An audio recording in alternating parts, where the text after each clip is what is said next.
जो pollen pistol interaction है या परागकण अंडक पारस्परिक क्रिया है, इसका एक और महत्वपूर्ण फायदा है, और वो फायदा ये है कि जब पुष्प चाहता है कि परपरागण हो या कह सकते हैं कि वो चाहता है कि निषेचन किसी दूसरे वैरायटी के थ्रू हो, जाति तो वही रहे लेकिन बिल्कुल सिमिलर प्लांट के थ्रू ना हो, क्योंकि वो चाहता है कि विभिन्नताएं जनरेट हो, वेरिएशंस जनरेट हो, कुछ नए कैरेक्टर आए, कुछ नए गुणों का विकास हो। तब वो क्या करेगा कि अपनी प्रजाति के या जो स्वपरागण है उसको रोकने की एक कोशिश करेगा, और उसको रोकने की कोशिश कैसे करेगा वो यहां पर आप देख सकते हैं। यहां आप एक पौधे का मादा जनन अंग देख रहे हैं, जहां पर 3 भाग हैं मुख्य, स्टिग्मा, वर्तिकाग्र, स्टाइल मतलब वर्तिका, और ओवरी मतलब अंडाशय। इसमें बीच की तरफ एक पॉलन ट्यूब मतलब परागनलिका निर्मित हो रही है। अब यहां पर हम कहना क्या चाहते हैं कि जो हमारा प्लांट है, ठीक है, इसमें 2 तरह के मेन यहां पर प्लांट की बात कर रहा है, एक है S1 और एक है S2, ठीक है। ये पूरा अरेंजमेंट है प्लांट का, और यहां पर 2 अलग अलग तरह के पॉलन ग्रेन आकर गिरे हैं, एक है S3 और एक है S4, मतलब दोनों का अरेंजमेंट बिल्कुल अलग है। यहां पर S1 और S2 है और यहां पर S3 और S4 है, मतलब यहां पर जो भी गैमेट या युग्मक बने हैं इनकी प्रकृति बिल्कुल अलग है और इनकी आनुवांशिक प्रकृति अलग है। और प्लांट यही चाहता था, क्योंकि वो नहीं चाहता था कि स्वपरागण आए और वही कैरेक्टर आगे चले, तो यहां पर दोनों अलग अलग कैरेक्टर वाले पॉलन ग्रेन है, इसलिए इनकी पॉलन ट्यूब को उसने डेवलप होने दिया है। आप यहां पर देखेंगे कि S3 और S4 दोनों तरह के पॉलन ग्रेन की पॉलन ट्यूब डेवलप हुई है। अब अगर नेक्स्ट डायग्राम में आप देखेंगे कि यहां पर S1 और S2 का अरेंजमेंट है, और ऊपर की तरफ जो परागकण है 2 वो है S1 और S3। तो इसने आइडेंटिफाई किया कि जो परागकण है ये बिल्कुल हमारा ही या तो पुष्प हो सकता है, या हमारे ही पुष्प का परागकण हो सकता है, या हमारे ही पौधे के किसी दूसरे पुष्प का परागकण हो सकता है।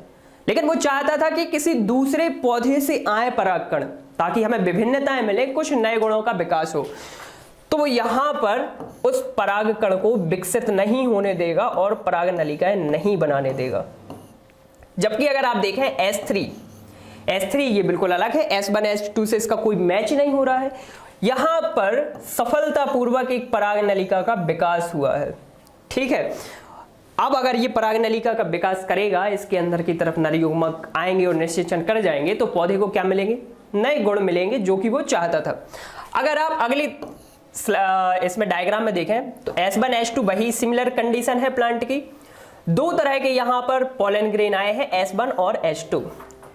पौधे ने आइडेंटिफाई किया, पहचान लिया कि बिल्कुल एक जैसे पॉलन ग्रेन है जिनके पास आनुवांशिक संरचनाएं बिल्कुल समान है, और यहां से हमें किसी भी तरह की विभिन्नता हासिल नहीं होगी। इसलिए जो पॉलन पिस्टल रिएक्शन हुई है, ये जो मादा जनन अंग की क्रिया है परागकण के साथ, इसने इन दोनों परागकणों को परागनलिका के विकास के लिए अवरुद्ध कर दिया है, और यहां से परागनलिका का विकास नहीं होगा, मतलब नर युग्मक गति करके बीजांड की तरफ नहीं जा पाएंगे और निषेचन नहीं कर पाएंगे।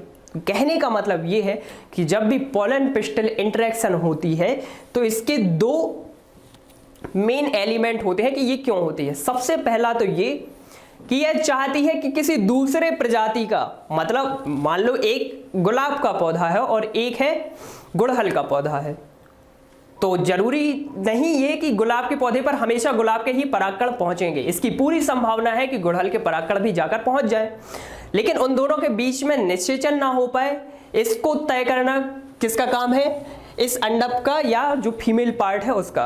वो इंटरेक्शन करेगा उस पॉलन ग्रेन के साथ और ये देखेगा कि ये समान प्रजाति का है या नहीं है, ठीक है। इसके बाद अब अगर पौधा चाहता है कि स्वपरागण ना हो, पर परागण हो, ताकि नए गुणों का विकास हो सके, तो वो अपने परागकणों को, जो उसके खुद के पुष्प के परागकण हैं या उसी पौधे के दूसरे पुष्पों के परागकण हैं, उनके लिए अवरुद्ध कर देगा और वो परागनलिका विकसित नहीं कर पाएंगे। परागनलिका विकसित नहीं होगी तो नर युग्मक गति नहीं कर पाएंगे और आगे निषेचन की प्रक्रिया अपने आप अवरुद्ध हो जाएगी।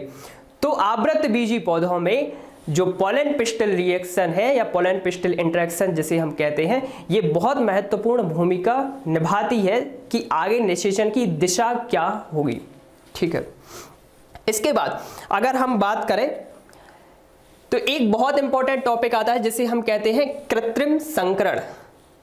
कृत्रिम संकरण का मतलब है आर्टिफिशियल हाइब्रिडाइजेशन। नेचर में आप जो भी देखते हैं निषेचन जिसे हम कहते हैं फर्टिलाइजेशन, ये एक नेचुरल फिनोमेना है जो प्रकृति खुद से करवाती है।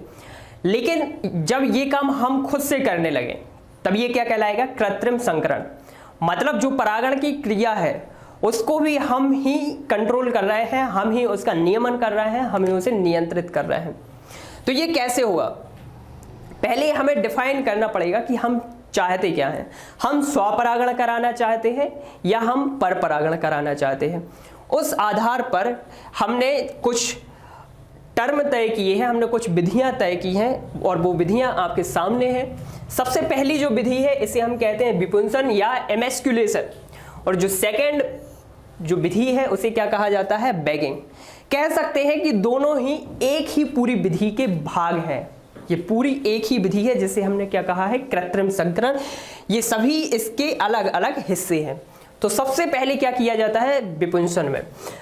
मान लो हमारे पास एक पौधा है, ठीक है, और इसमें अलग अलग भाग हैं, मादा भाग है और नर भाग भी है। लेकिन हम चाहते हैं कि यहां पर स्वपरागण ना हो। जैसा कि स्वपरागण की परिभाषा से हम जानते हैं कि उसी पुष्प के परागकोश से या उसी पुष्प के दूसरे उसी पौधे के दूसरे पुष्प के परागकोश से परागकण गति करके वर्तिकाग्र पर पहुंचते हैं और अपने नर युग्मकों को स्वतंत्र करते हैं। तो हम क्या करेंगे? जो यहाँ पर परागकोश आप देख रहे हैं, बिल्कुल समान पौधे का जो परागकोश रहेगा या पुष्प का, हम उन परागकोशों को हटा देंगे। अब अगर आप उन परागकोशों को हटा देंगे तो क्या होगा? परागकण बाहर नहीं आ पाएंगे या परागकण विकसित ही नहीं हो पाएंगे, क्योंकि परागकणों के विकसित होने का एकमात्र स्थान क्या है? परागकोश है। ठीक है, तो विपुंसन में क्या होता है या एमस्कुलेशन में क्या होता है? जितने भी एंथर होते हैं, जितने भी परागकोश होते हैं, हम उनको काट देते हैं, अलग कर देते हैं नर जनन अंग से, क्योंकि हम नहीं चाहते कि वो नर जनन संरचनाएं बने या वो नर युग्मक बने। क्योंकि अगर वो नर युग्मक बन गए तो वो क्या करेंगे? आगे चलकर फर्टिलाइजेशन का काम कर सकते हैं। ठीक है, तो ये एमस्कुलेशन की प्रोसेस है। हमने क्या किया? यहाँ पर आप जैसे कि देख सकते हैं, सीजर की हेल्प से हमने एंथर हटा दिए, मतलब परागकोश हमने यहाँ से पूरी तरह से हटा दिए हैं। अब अगला स्टेप क्या होगा? अगला स्टेप ये है बैगिंग। जो मुख्य भाग है, मुख्य भाग मतलब जिसे हम मादा जनन अंग कह सकते हैं, इस मादा जनन अंग को हम कवर कर देते हैं। जो नॉर्मल एक पेपर होता है, बटर पेपर जिसे कहा जाता है, उस बटर पेपर के थ्रू इसको कवर कर दिया जाता है अच्छे से, या अभी जो दूसरी कोई भी संरचना हो सकती है उसकी मदद से इसे बंद किया जा सकता है। अब इसे बंद करने का मतलब क्या है? इसे बंद करने का मतलब ये है कि हम परागण अपनी तरह से कराना चाहते हैं। हम नहीं चाहते कि नेचर के थ्रू परागण हो। तो हमने क्या किया? इसको काट दिया ताकि ना तो इस पौधे के परागकण आ पाए, और इस पुष्प के परागकण तो हम पहले ही हटा चुके हैं, ठीक है, और ना ही किसी दूसरे पौधे के परागकण यहाँ पर आकर अंकुरण कर सके। तो हमने क्या कर दिया? हमने उस मुख्य स्थान को ही बंद कर दिया जहां पर परागकण आकर इकट्ठे हो जाते हैं। अब क्या करेंगे हम कि हम इसको विकसित होने देंगे, विकसित होने देंगे जब तक ये परिपक्व नहीं हो जाता। इसको अपने जो प्राकृतिक उसकी गति है उसके अनुसार विकसित होने देंगे। एक बार जब ये विकसित हो जाएगा, मतलब इसके अंदर की तरफ अंड कोशिका पूरी तरह विकसित हो जाएगी, तब हम क्या करेंगे? इसकी जो कवरिंग है इसे हटा देंगे और अपनी पसंद के परागकण, हम जिस प्रजाति के या जिस किस्म के गुण उसमें डालना चाहते हैं, हम वो गुण परागकणों के द्वारा इस पर भेज देंगे। कैसे? कि मान लो ये है मादा जनन अंग, ऊपर की तरफ स्टिग्मा है, हम एक सैंपल लेकर आएंगे जिसमें बहुत सारे परागकण भरे होंगे और इन परागकणों को हम इसके ऊपर स्थानांतरित कर देंगे। ये जो प्रोसेस होती है जहां पर पराग कणों को हम अपने इच्छित, जो हम चाहते हैं कि ये परागकण जाए, जब हम अपने ऐच्छिक पराग कणों को वर्तिकाग्र के ऊपर स्थानांतरित करते हैं तो इस प्रोसेस को हम क्या कहते हैं? इस प्रोसेस को हम कहते हैं डस्टिंग। तो अब वही कैरेक्टर विकसित होंगे जो हम चाहते हैं, क्योंकि हम परागकण ही उसी तरह से लाए हैं। तो यहां पर आपने अब वो परागकण डाल दिए, अब वो इंटरेक्शन करेंगे या रिएक्शन करेंगे पूरी पिस्टिल के साथ, अंदर की तरफ पराग नलिका बनाएंगे और विकसित होंगे, वो अलग बात है। अब हमने जैसे कि यहाँ पर परागकण बिखरा दिए हैं पूरे सतह पर, हम इसको फिर से बंद कर देंगे। फिर से इसलिए बंद कर देंगे कि यहाँ पर कोई दूसरे परागकण अब भी आके परागण या निषेचन कर सकते हैं, तो हम उसकी पूरी प्रोबेबिलिटी, पूरी संभावना को खत्म कर देंगे, क्योंकि हम चाहते हैं कि जो हमारा परिणाम है वो हमारे अनुसार हो और हमारे अनुसार ही उसमें आनुवांशिक संरचनाओं का विकास हो।